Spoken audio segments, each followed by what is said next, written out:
Welcome to More Able Than Dis, the podcast where we discuss everything related to disability and music education.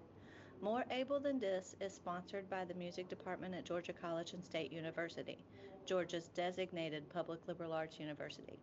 Today we'll be talking with our special guest, Jennifer Petry, about her adaptive music project. Jennifer Petry has a master's degree in orchestral conducting from Messiah University and a bachelor's degree in both music performance and music education from the University of Cincinnati College Conservatory of Music. She's been teaching private lessons for over 30 years and is registered with the Suzuki Association of the Americas as a Suzuki teacher and with the Paul Roland Pedagogy Society as a Level 4 instructor. She is taught in the Salem-Keizer School System in Oregon, where she was awarded the Outstanding Salem Educator Teacher of the Year Award. While at the University of Hartford's Hart School of Music Community Division, Mrs. Petry taught private lessons, taught at the Hart Suzuki Summer Institute, and was a frequent guest conducting for the youth orchestras there. Mrs. Petry started and ran her own music school in Connecticut, teaching private lessons in violin, viola, cello, bass, and directing 5 orchestras, as well as teaching theory and musicianship classes.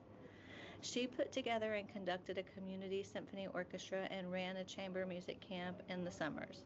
Mrs. Petry has spoken at numerous conferences, including the OMI in Birmingham, England, the LEAD conference in the Kennedy Center, the Oregon Music Educators Conference, the Suzuki Association's International Conference, and the Orthopedic Conference in Maine. She was the assistant conductor of the Allegretto Youth Orchestra in Lancaster, Pennsylvania for 2 years. Mrs. Petry is currently the director of orchestras at Veritas Academy in Leola, Pennsylvania, teaches an active studio of violin, viola, cello, and bass students, and coaches chamber music groups. In the summer, she runs a chamber music camp. Many of her students have received honors in competitions in district and regional orchestras, and several have won first chair positions in regional, all-state, and all-New England orchestras. Mrs. Petry also works as a director and consultant for the music students with special needs through her jointly run nonprofit ministry, the Adaptive Music Project. Mrs. Petry and her family reside in Lancaster, Pennsylvania. I met Jennifer at the OMI conference, the One-Handed Musical Instrument Conference in March of 25, where we were able to share our information and find out that we're on the same continent together. And Jennifer has 2 daughters that she has taught to play cello with their feet and, absence of other limbs. And they both play very, very well. If you were to hear them play, you would not realize that they're not playing with fingers. And that's the important thing, I think, with adaptive instruments and adaptive music is that we all make music. The Center for Music Education at Georgia College is excited to offer a classroom instrument repair certificate in conjunction with the Band Instrument Repair Academy in June 2026 at the historic Georgia College and State University campus in Milledgeville, Georgia. Contact tina.holmes-davis at gcsu.edu for the registration link. Space is limited. Register today. So tell me how you and Deb started with maps, and tell me how you've taken that and very practically gone into the education of your students, or of some students. Yeah, so when I was working with my children, I had actually worked with somebody before that I even met my own kids. I was working with George Dennehy, who his older siblings took lessons from me, and he was a boy who had been adopted from Romania, and he didn't have any arms. And his mom said, I would really like George to have cello lessons. And at first I thought, I can't even imagine how this would work. she showed me a picture of uh, a young man who played the guitar with his feet, and I said, well, yes, but that does not involve a bow. That's a lot more complicated. And but over time, thinking it through, in fact, it was just a very particular moment in time. I was sitting and realized, oh, I think I know what to do. And that was the big change. For me, the big change was going from, I can't do this. This isn't how you play the cello, to, well, what if we started messing around with this? And it was that one doorway into, well, let's see, that made the big difference. And then the next big doorway to step through was working with George himself. Mm-hmm. So he was only 7 years old at the time, but when we were working collaboratively, it was a true collaboration, unlike other students where I knew what was best and they really had no idea. And I said, put your fingers here, put your arm here, this is how you hold the bow, this is how you hold the violin, whatever. With George, it was, tell me what you can do with this toe. Let's see what happens when we move this foot. How does that feel? Is it comfortable? Can you lift your heel higher? And then to build from there. And it is interesting because that has actually informed my instruction of typical students. That collaborative element helps me evaluate each student because we all have different fingers, right? Different lengths, different thicknesses, different stiffnesses or mobility. And so that has really had an impact on my own teaching in that way. But George and I worked things out, and he started to get a feel for the technique of the cello, and I started to feel like, okay, this is definitely doable. And there was a moment, and this is the third door, there was a moment when I could hear him and see him play and say, I recognize this. This I know I can work with. I can take it from here. Later, when I had adopted my own children, and it is through George's mom, she told us about a little girl in Russia who didn't have any arms, who needed a family, and my husband and I considered it and decided to go ahead and go for that. And then once we'd adopted Inga, we had noticed that kids who lived in a family and they were the only ones that had their particular disability felt lonely. And we thought, we don't want our kids to be lonely within our own family because my husband and I are not currently disabled. And so we just felt like we needed our child not to be lonely in the midst of our love. So we continued to adopt with a theme, and we adopted 6 kids, and 5 of them have limb differences. So with my 2 girls who don't have arms, we continued the progress that I had made with George and started taking lessons. Actually, they asked for the lessons, which is, as a music teacher mother, that's always good. And Inga saw me teaching everybody else, and she said, well, Mom, she in her cute little just having learned English voice, Mommy, when am I going to take lessons? And I said, well, darling, we got to figure out the whole playing the cello with your feet thing, and you're really young. And she said, well, George can play cello with his feet. Why can't I? And I thought, oh, melt my heart. Okay, she started lessons the next day.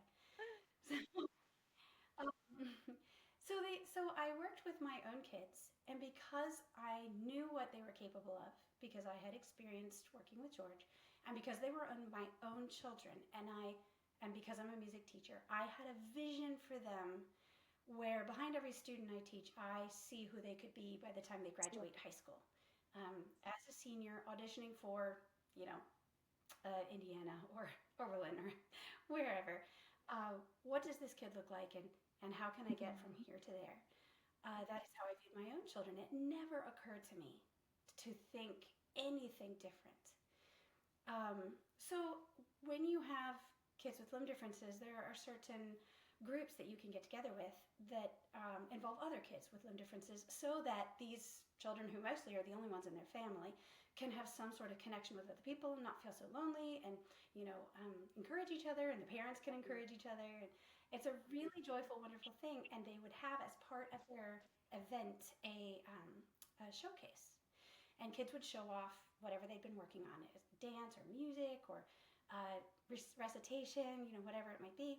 And there's a woman named Valerie Peters, and she was putting together an orchestra. And every year she would just say, okay, who do we have for players? And she would hand out music, and it was pretty exciting. Season 2 of More Able Than Dis is sponsored by the Music Department at Georgia College and State University. In addition to bachelor's degrees in music and music therapy, including a BA plus MAT path to initial music teacher certification, GC&SU offers an online master's degree in music education for certified teachers seeking to improve or expand their knowledge and skills, as well as a hybrid Master of Arts in Teaching degree for those seeking initial music teacher certification in Georgia. We accept certified and licensed teachers from across the U.S., and GA certification is reciprocal with most other states, so don't let state boundaries deter you from applying. Apply now to start in spring or summer 2026. Contact tina.holmes-davis at gcsu.edu for more information about the graduate music education degrees at GC&SU. So, what I noticed is I was not seeing the same kids from year to year. They would come in with their adaptive prosthetics and whatever, and they would play. But what I noticed is the playing that I was hearing was not the sort of playing that inspires a child to continue. Okay. And kids are not, they're young, but they're fully cognizant when they don't sound good. And they can be frustrated when they don't get the sound out of their instruments that they would like to hear from themselves. And that was, I found out through some careful questioning of parents, that after all of that effort, after all of the time and expense and working through how to get that child connected to the instrument, in the end, they quit because it didn't sound good. It was not satisfying. So then I started thinking, well, what's the difference between my kids and their kids? And my first conclusion was, oh, it's because I'm a music teacher, right? I know what I'm doing. But then I started asking about their teachers. And I found out that this violinist, her teacher was a pianist. And often it's like some kind-hearted soul from the church who, after they've tried to find lessons elsewhere from a professional teacher that teaches the instrument that they want to play, and they keep hearing, no, my studio's full, or I can't teach somebody like that, and that sort of thing, then what ends up happening is it is the kind-hearted soul that teaches them. And this story was happening over and over again. And I thought, oh, I can see why that would be. That's frustrating. And then I started taking a little closer look. String playing is very particular, and I'm a strings teacher. Often the hand that was not connecting to the bow, that was the one that was affected, and they would find some sort of brilliant device that took a year to figure out, back and forth between the teacher and the prosthetist and the occupational therapist, and in the end then it ended up with something that worked well. But the left hand during this time suffered greatly. Sure. And wasn't in tune and didn't connect properly, and this was the hand that was unaffected. So as a strings teacher, I couldn't help but notice, well, what about this posture? Posture's so important when it comes to strings setup. And that's why I dug a little deeper into the teacher and found out that the teacher was not a strings player, and it was pretty clear to me. So I thought, well, I kind of thought, these are isolated events, until I got together with Deb Ament. She was my roommate in college, and we both ended up adopting kids from foreign countries with limb differences, completely unbeknownst to each other. We kind of lost touch with each other until a roommate that was common to the both of us introduced us back to each other after we'd already adopted at least one of our kids. And we kind of, wow, this is so cool. Like, who knew our philosophies were so well aligned? And so we continued to get together over the years. And at some point, I remember she said, Jennifer, I am having the hardest time finding a cello teacher for my daughter. And I said, well, that doesn't make any sense. There are lots of cello teachers in Cincinnati.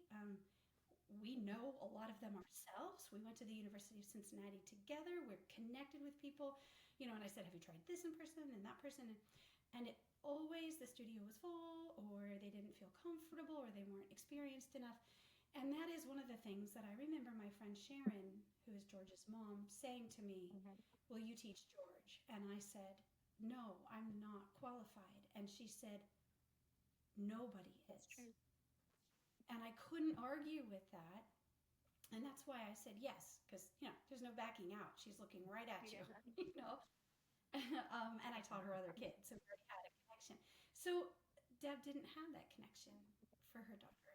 And so I taught her her first several lessons. And it was just on the fly. I think we were visiting for Thanksgiving or something, like when we were in town.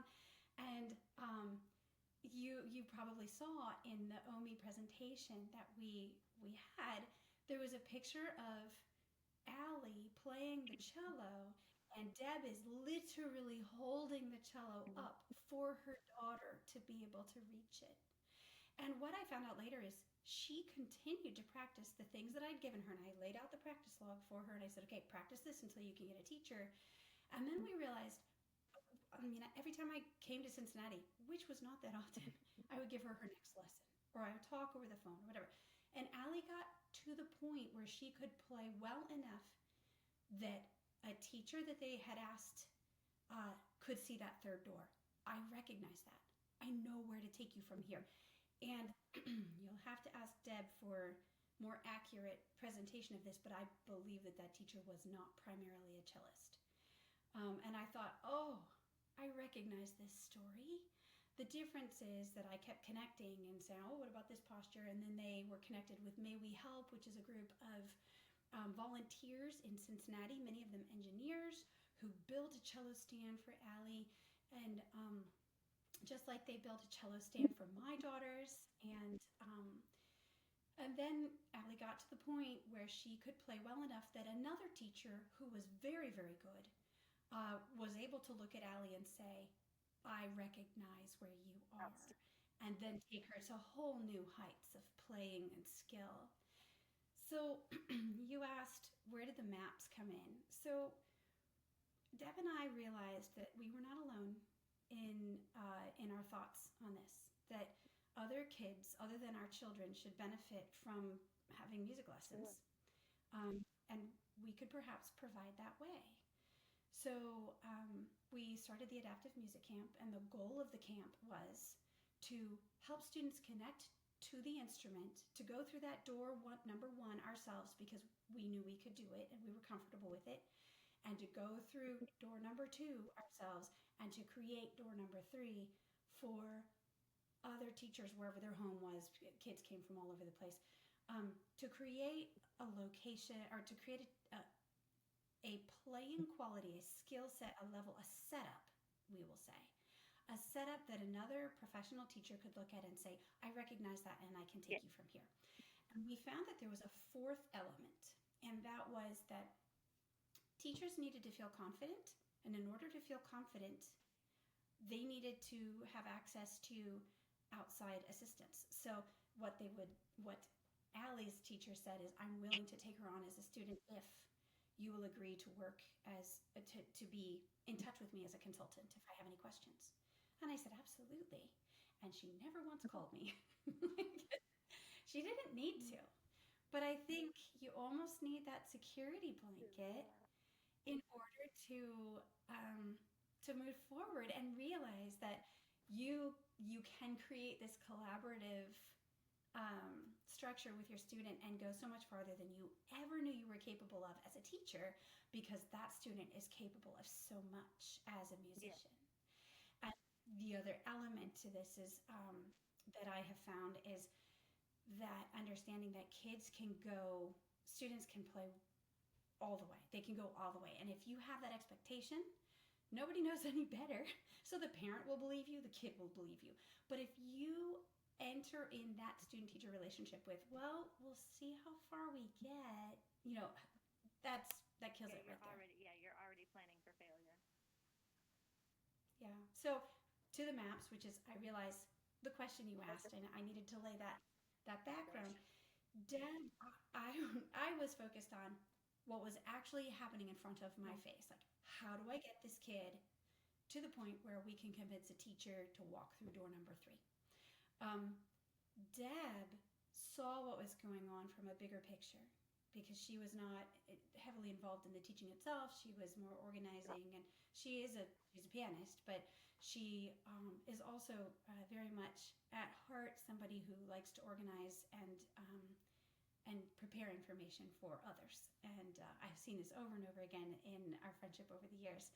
Um, and she said, we want, like, we can send these kids to another teacher, but we need to send them with information that they'll be able to keep referencing. And I was like, that's a great idea, but I had so many ideas. I couldn't coordinate them all in a packet that would make sense to another person. And so she sat me down. She said, we're going to do this. I was thinking we could separate it out like this, and here's the information here, and let's organize, and let's help there be a template that everybody can use. And that is where the music adaptation plan came in, the map. And I think that really addresses one of your questions: how can we help other teachers, especially in schools, at a glance be able to see what this student, what their strengths are, what their needs are, what they've done in the past, and go ahead and then the adaptation and what still needs to happen. And it's brilliant how she has made one document into a really great communication tool. I think y'all edited over time. It's grown or changed or evolved. Yeah.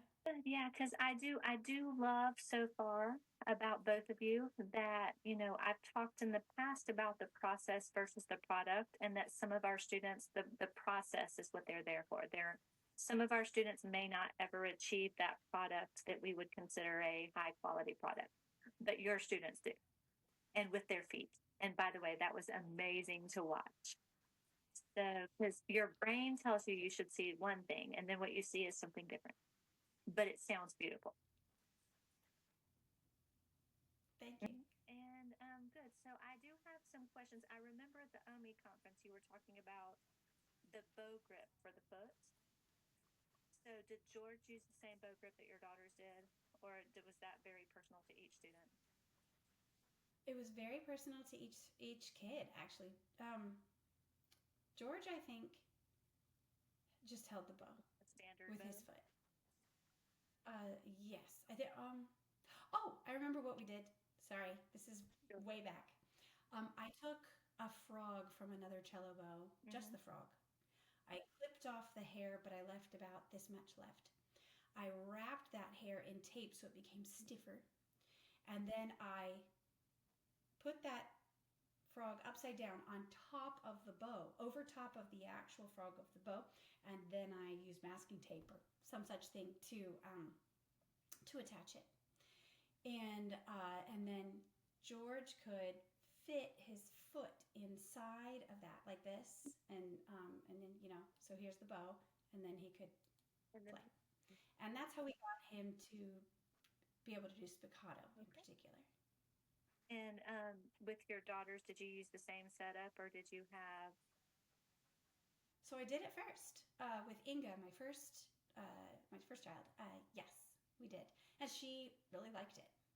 And then we started realizing that she couldn't get that really thick, heavy sound, especially on the C string. And we thought maybe if we had like little nubbins on there, she could use her two toes to kind of like torque it. She was not really interested in that. I could stick a pencil through and tape, and she was like, yes, it works, and it sounded great, but she didn't want to do it. And this is an element that we find a lot when we're working with adaptive kids. They grow up being their own best authority on adaptations, and they don't really trust the adults in their lives, especially not their teachers, because their teachers will say, I know what I'm doing. And then they'll say, like, for instance, my daughter once went to Sunday school, And in Sunday school, it was a church we were visiting, and I said to I didn't say much except I said, "This is my daughter Inga. She doesn't have any arms, but she's pretty capable, and she can do what any of the other kids do." And at one point, after the lesson was over, the kids got out crayons and colored a worksheet of some kind, and the teacher told Inga, "Well, you can't really do this part, so why don't you just sit there and watch?" And Inga was young, and the teacher was telling her she couldn't do a thing. So she believed the teacher, even though she knew that wasn't the case. She was very content to follow the leadership of the teacher because that's what you did. You followed the leadership of the teacher.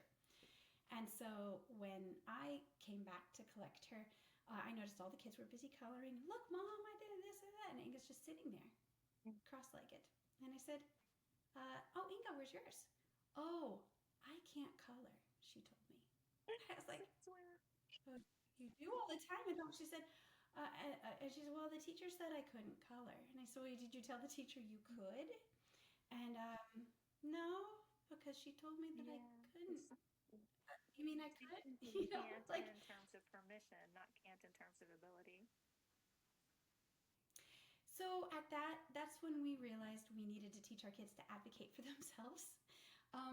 Even when it's an authority figure, they needed to respectfully educate the authority figure.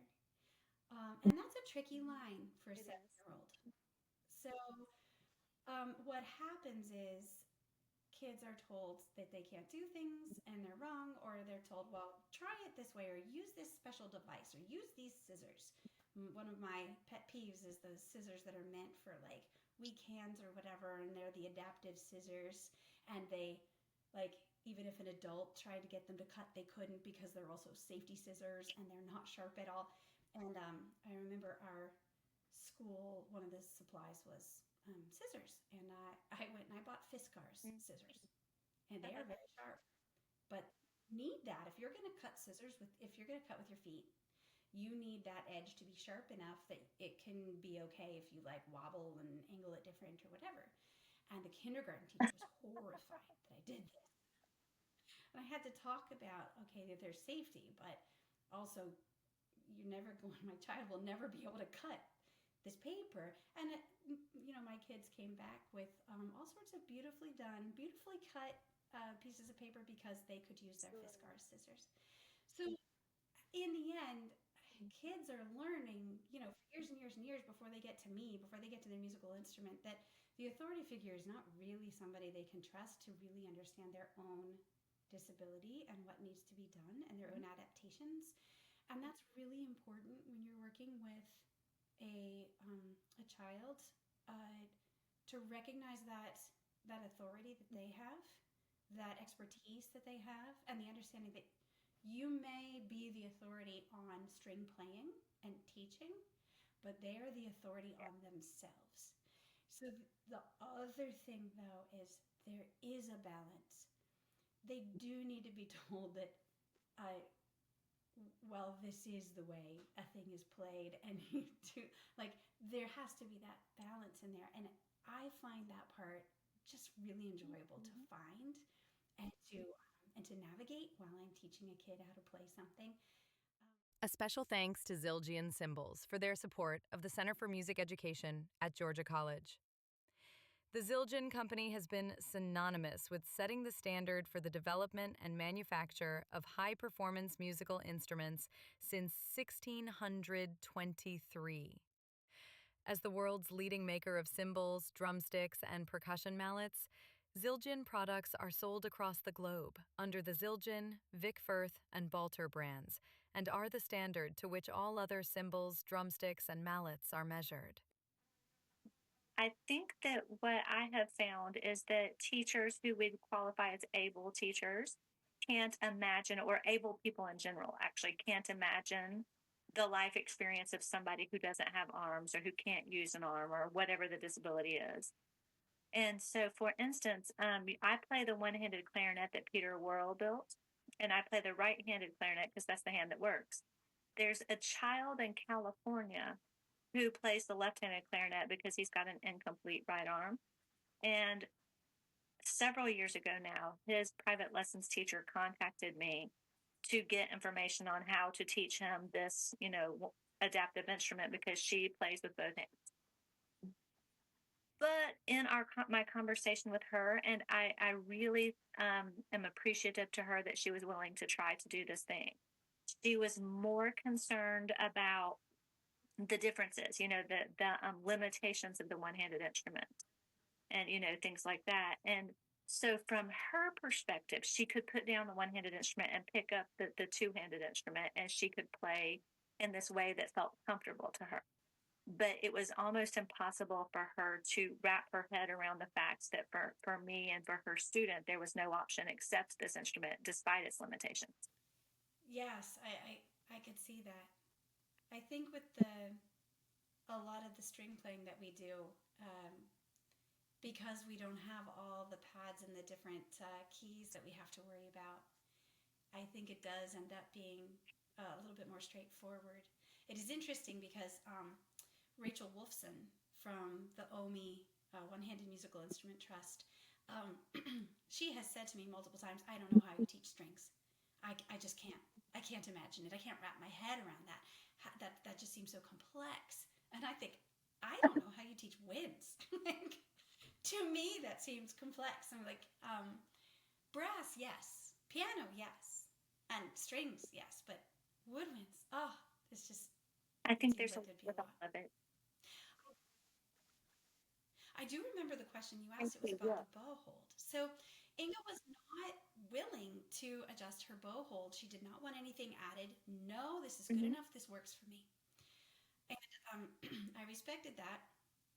So I experimented on my younger daughter, who was too young to have such firm opinions at that point, and who was much more open to the idea. And the engineers at May We Help created a bow holder for her.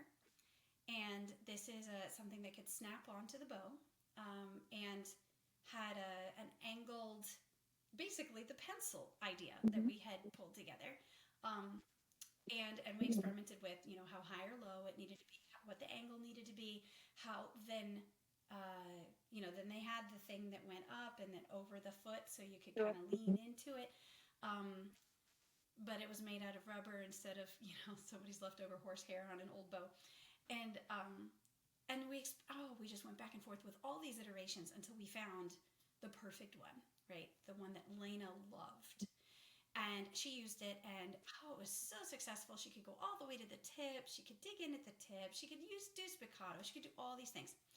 And Inga watched her doing this. She was like, finally. Now it's her decision. Yeah. Now I would like one. Okay, so we had Elena's iteration made for Inga, and Inga hated it. She's like, this doesn't work for me, Mom. I can't connect it at all. I need more space. I need the angle different.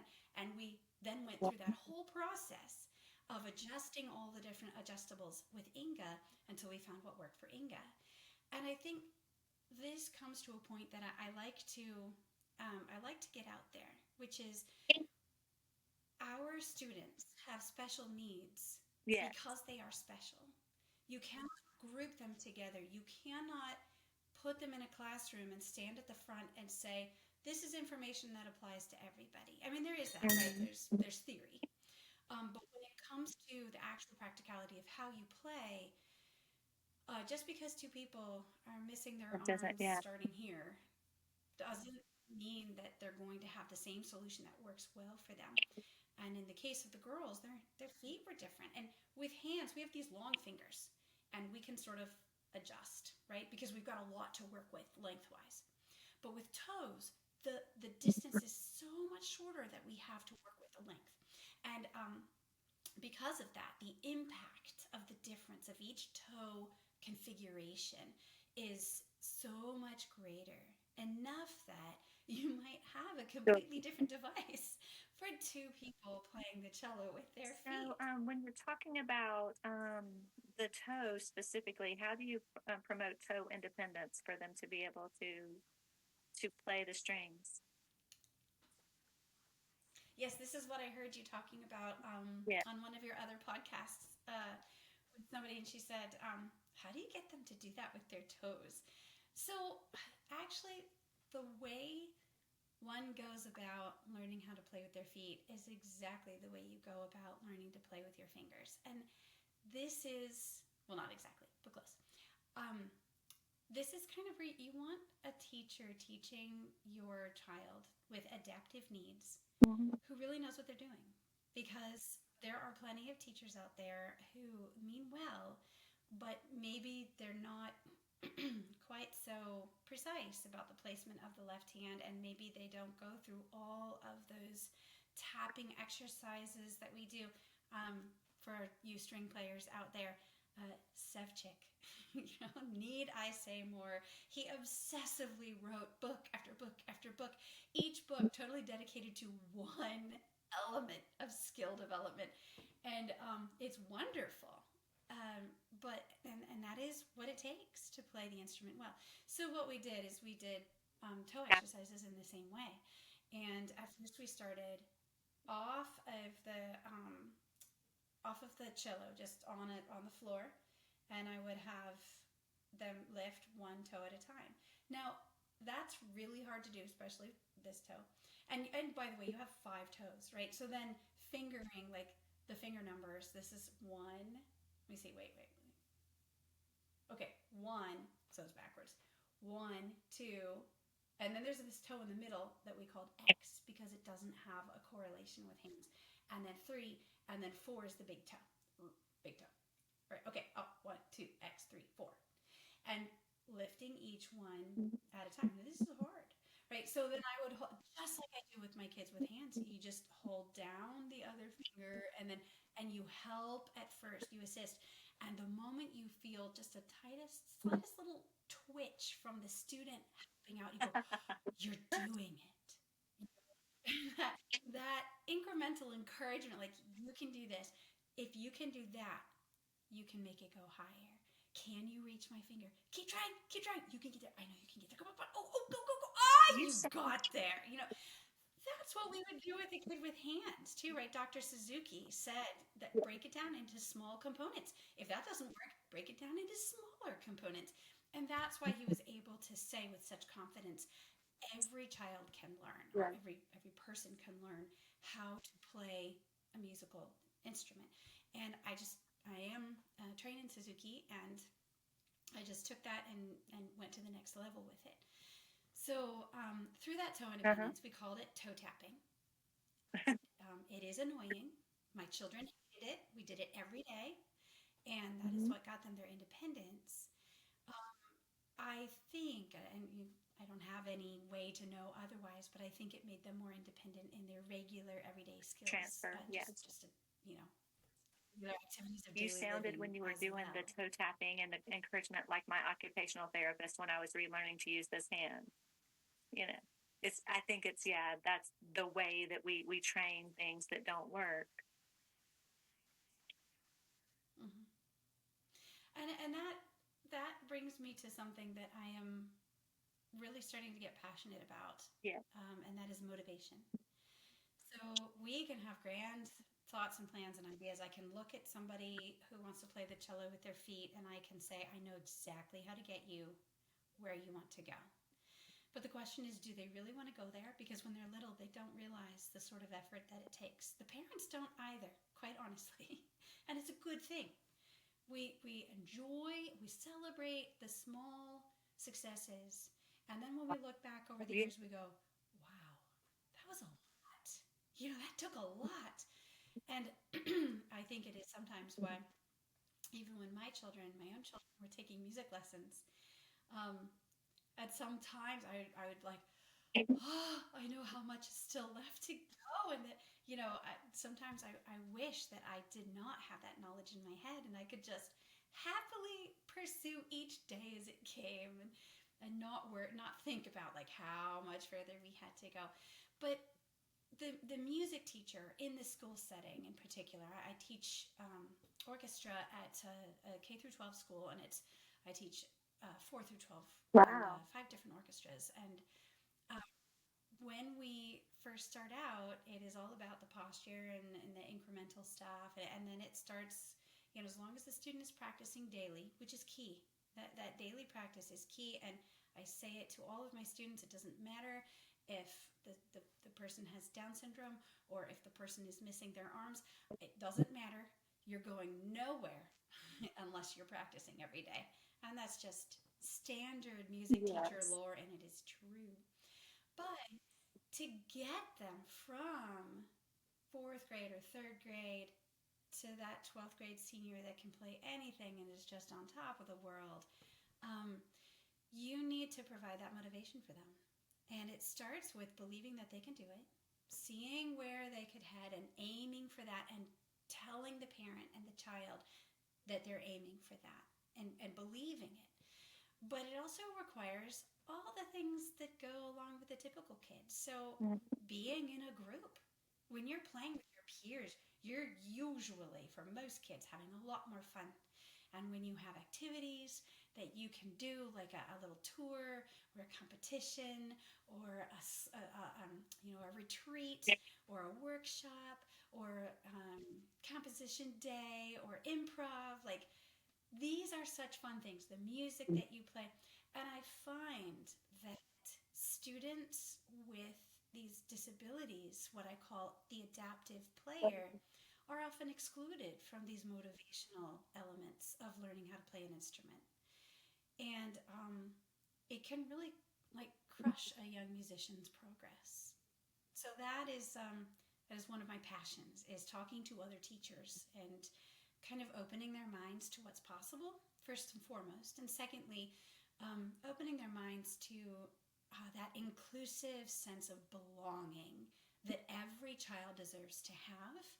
And in order for that to happen, you need to open your ensembles Yes. to And these I think adaptive I like players. it goes back to what you said about having a sibling who has a similar issue so that we don't feel lonely in our own home. And that's exactly when I was a band director, why Yeah, when I taught double reeds, I only started them if I had to. I wouldn't start one oboe because it's hard enough to start on oboe when you're the only, and then to be the only one in a band that's got 75 or so. So you start them by the twos because then they have a buddy and they can. But I think, in the public school setting, you might not have two limbless cello players, and you might not have two right. saxophone players with Down syndrome. But having them in a section and then also having peers that are similar to them, whether they're in the same section or not. We did find with the adaptive music camp, parents would regularly say how inspirational it was for these students to be around others that were also Yeah. um, playing differently. And even though every kid was different in their own way, they felt similar. And that's another thing that I've been exploring is the culture of adaptive musicianship. You can broaden it to the culture of disability, and there are some. I don't think there are some debates out there, but I think there should be about what that means and if we have it. You look at the deaf culture and the richness of that; it is just phenomenal. I don't think we come anywhere close to that within the adaptive musician community, but I would really like to see that promoted and maybe moved forward Yes. through our adaptive music camp uh, by providing an environment where kids can make their own culture of adaptive musicianship and then invite others and then spread that when they go elsewhere, and maybe as they get older and they start teaching others or being involved in other communities where they can say, well, this is what we do, this is how we do it, this is, you exude that certain aura, the aura of the musician, but even further, the aura of the adaptive musician. And um, that could really go a far way. We're We're working not toward. anywhere near that at I the do moment. remember. One, I keep going back to the OMI conference that we went to in the UK in March, but that was the first time since my stroke that I had been in an area where musicians moved and functioned like me. So it was so neat and of course, everybody who moves or functions like me either had a stroke or has cerebral palsy. The Bell/McRoy Music Collective empowers music educators and student leaders through purposeful teaching, artistic excellence, and transformative leadership. Grounded in fundamentals, driven by equity, and inspired by community, we cultivate musical independence and champion the responsible stewardship of each individual's musical gifts. Through coaching, consulting, and collaboration, we help music programs thrive. One note, one leader, one classroom at a time. You can take advantage of our back-to-school special offer for a one-on-one coaching call with Dr. Bell McRoy by visiting bellmcroymmusiccollective.com. Could I say one more thing about adaptive culture? So one of the things that we found, we recently had a summit and we brought back some of the students that had gone to the adaptive music camp and had grown up playing in their ensembles at school and playing with others, and had reached a pretty high musicianship and just got a lot of personal satisfaction out of their musical playing. And so we were just asking them questions about their experiences at the camp with the goal of discovering new and better ways to run this camp into the future, getting that feedback from them. And it surprised us. One of the things that students said was how much being at the camp felt at home. Like they could relax there for the first time for some of them. They didn't need to worry about being stared at while they ate. They didn't need to worry about being judged by the way they walked, or if they needed to get down on the floor for a certain element of being able to do something. Everybody, even though everybody was different from them, they were different with them. And that sense of belonging had a very strong impact on them, even to the point where I think one student said it was the highlight of their year. And as they look back on their childhood, this is a shining moment. Like that was a thing as they look at their life that just really stood out. And it was both humbling and incredibly gratifying to hear something like that. Also motivating for us as we move forward with the camp. You're doing amazing work, and we know, from Maslow's hierarchy towards self-actualization, that belonging piece is huge. And that's, like we were saying, that's what our students don't always have or don't have. You can't really learn unless you're comfortable failing. Exactly. You need to be able to build on that. All right, well, thank you so much. We still have lots to talk about, but I think that's all we can do today.